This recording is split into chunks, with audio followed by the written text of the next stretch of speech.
Os terremotos, com toda certeza, são uma das forças da natureza com maior potencial de destruição.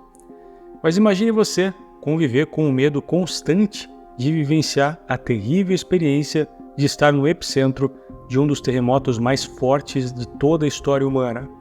Pois é justamente assim que vivem os moradores do sul da Califórnia, local onde está previsto acontecer um dos piores terremotos da nossa história, literalmente a qualquer momento, que pode devastar completamente regiões inteiras, como a cidade de São Francisco e Los Angeles. Isso levanta a pergunta: quais os danos que um terremoto como esse pode causar?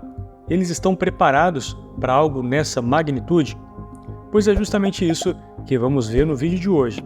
Se você gostou, deixa o like e se inscreve no canal se ainda não for inscrito. São vídeos como esse toda semana.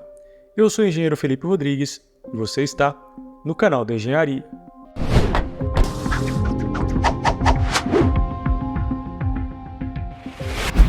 O tema terremoto na região da Califórnia pode estar até meio batido.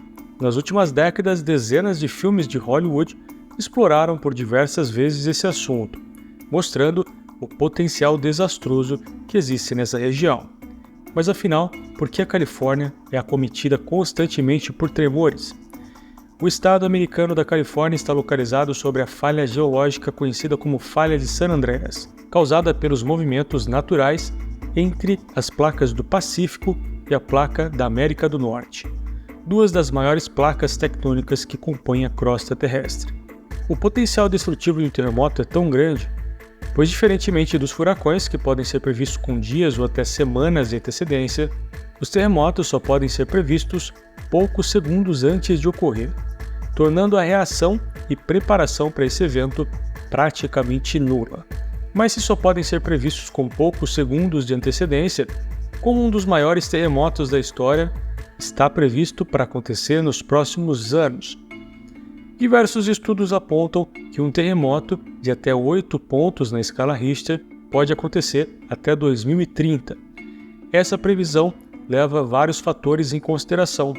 O primeiro deles é o histórico.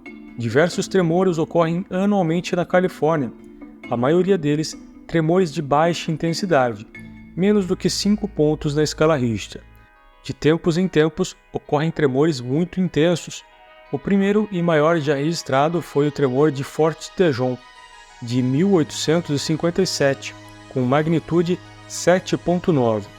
Nesse período, os impactos já foram grandes, mas por ser uma época onde o estado estava pouco desenvolvido, sem grandes edificações, foram muito menos significativos que o terremoto de São Francisco, em 1906, por exemplo, que destruiu 80% da cidade, deixando 400 mil dos seus 410 mil habitantes desabrigados e mais de 3 mil mortos. A cada 30 anos, em média, um grande terremoto de pelo menos 7 pontos atinge o estado, o último ocorrido em 2019. Outro fator levado em conta nas previsões é a tensão nas placas. A cada novo terremoto, tensões são aplicadas entre as duas placas tectônicas, e quando essas tensões resolvem se dissipar, o resultado é um tremor extremamente intenso, gerando outras diversas pequenas falhas geológicas. Isso, somado a modelos computacionais que monitoram em tempo real, levam os estudiosos a acreditar que um tremor de 8 pontos deve acontecer sim nos próximos 6 anos.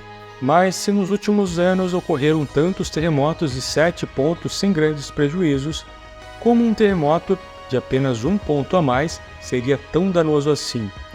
O que muitas pessoas não sabem é que a escala Richter é uma escala exponencial, ou seja, a cada ponto a amplitude do tremor é 10 vezes maior que o anterior, ou seja, um terremoto de 8 pontos é 10 vezes mais intenso que o de 7. Se falarmos de energia, um terremoto de 8 pontos libera 31 vezes mais energia que um terremoto de 7. Então sim, 1 ponto a mais faz muita diferença aqui. Mas como um terremoto como esse pode impactar cidades como São Francisco e Los Angeles, por exemplo? Tomando como base os acontecimentos do terremoto de 1906 de 7.9 pontos, que destruiu 80% da cidade, o The Big One como é chamado, tem o potencial destrutivo muito maior. Primeiro, pelo número de pessoas, que dobrou em São Francisco desde 1906. Isso sem contar outras cidades próximas. Seria aproximadamente 44 vezes mais forte que o terremoto de Northridge, no sul da Califórnia, em 1994, que causou 72 mortes, 9 mil feridos e 25 bilhões de dólares de prejuízo. Segundo, o tipo de edificações. Por mais que a tecnologia antissismos tenha evoluído muito nos últimos anos, a maioria das grandes edificações de São Francisco e Los Angeles teriam uma extrema dificuldade em suportar tremores dessa intensidade, o que geraria o colapso de dezenas de edifícios, causando um prejuízo de quase $1 trilhão. Em cidades como Los Angeles, que são cercadas por montanhas íngremes que abrigam bairros inteiros, podem ocorrer deslizamentos de grandes parcelas de terra, arrastando tudo o que tem pela frente.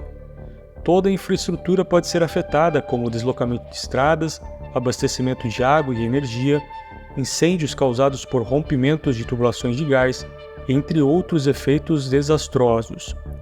Isso sem contar maremotos causados pelas ondas de choque das placas tectônicas, que podem deixar regiões litorâneas abaixo de vários metros de água.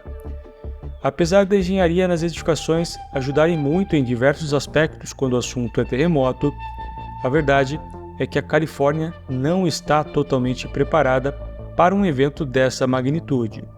Por isso, diversas vezes durante o ano, exercícios de simulação de terremotos são feitos para preparar toda a população para um caso como esse.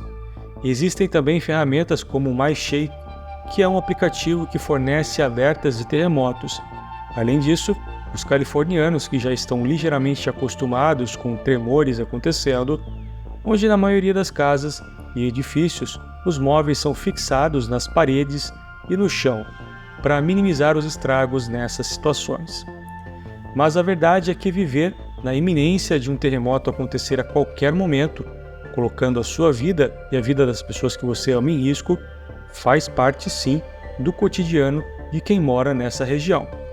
Mas agora eu quero saber de você, estaria disposto a viver com esse constante medo? Ou prefere morar em algum lugar que esse tipo de evento catastrófico não acontece?